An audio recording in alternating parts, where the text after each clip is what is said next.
El sol comenzaba a ocultarse tras las montañas de Galaad, pintando el cielo con tonos de fuego.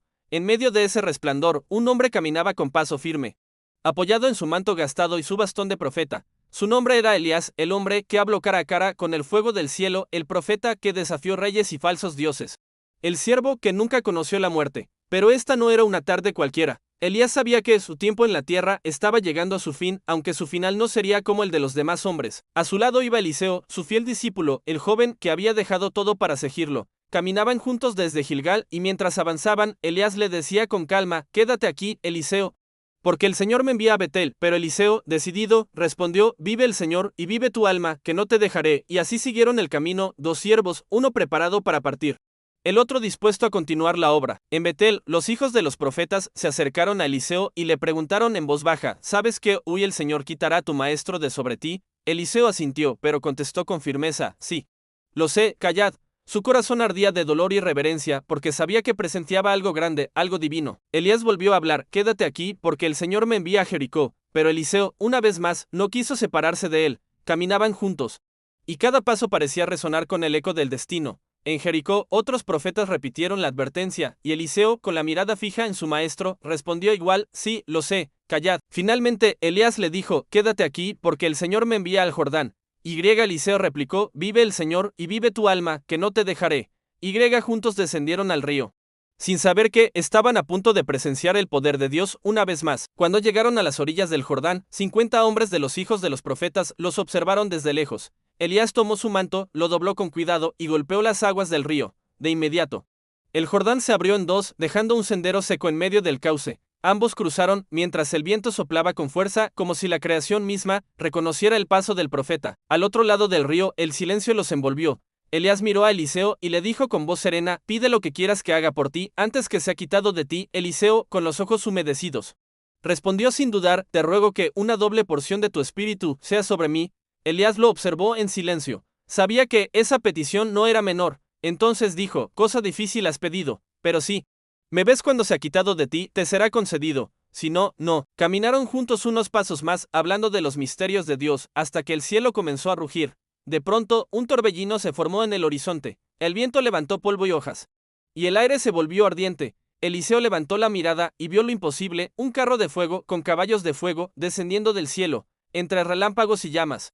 El carro se interpuso entre ambos, separándolos. Elías fue envuelto por el resplandor, su manto ondeó por última vez, y el torbellino lo llevó hacia las alturas.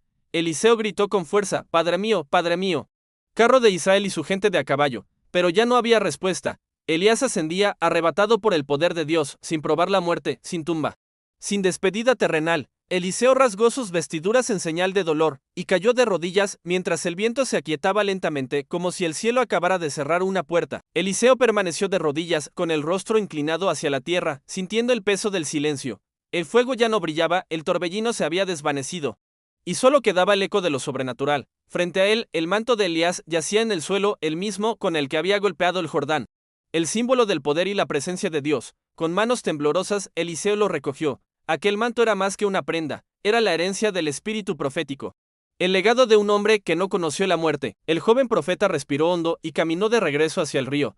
Los 50 hombres que observaban desde lejos lo vieron acercarse. Eliseo alzó el manto de su maestro, golpeó las aguas y clamó: «¿Dónde está el Señor, el Dios de Elías?». Entonces el río volvió a abrirse, exactamente como antes. Los profetas, asombrados, exclamaron: «El espíritu de Elías reposa sobre Eliseo». Pero Eliseo no sonreía. Su corazón aún estaba lleno de asombro y de temor. Había visto algo que pocos ojos humanos verían jamás: a un hombre llevado vivo al cielo por el poder divino. Los profetas insistieron en buscar el cuerpo de Elías, pensando que quizá el espíritu del Señor lo había arrojado en alguna montaña o valle. Eliseo se negó, pero ellos insistieron tanto que finalmente cedió. Buscaron durante 3 días enteros, y no hallaron nada. Entonces Eliseo les dijo: «¿No os dije yo que no lo buscaseis?». Elías ya no estaba en la tierra. Su misión había terminado, y Dios mismo lo había llevado a su presencia. Fue el profeta del fuego, el hombre que desafió a los falsos dioses, el que escuchó el susurro de Dios en el monte Horeb y el que ascendió al cielo sin conocer la corrupción del sepulcro. Con el paso de los años, la historia de Elías se convirtió en una leyenda viva entre los hijos de Israel.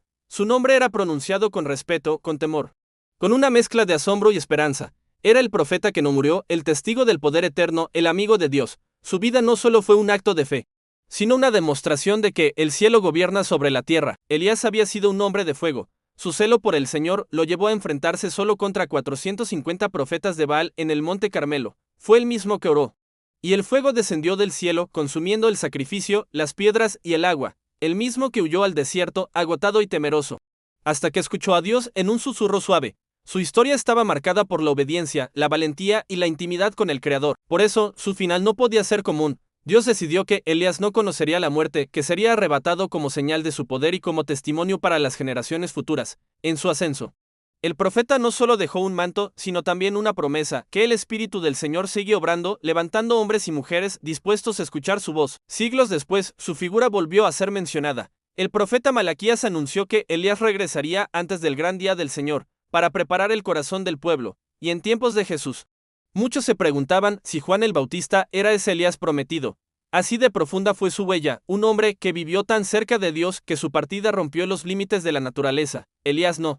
Conoció la muerte porque su vida pertenecía al cielo desde el principio. El legado de Elías trascendió generaciones. Su historia enseñaba que la verdadera fuerza de un profeta no radica solo en milagros o en actos de poder, sino en la fidelidad inquebrantable al llamado de Dios. Cada discípulo que lo seguía, cada hombre o mujer que escuchaba sus palabras, comprendía que la obediencia y la fe pueden mover montañas y dividir ríos, pero también abrir el camino hacia lo eterno. Eliseo, su discípulo, continuó la obra de su maestro.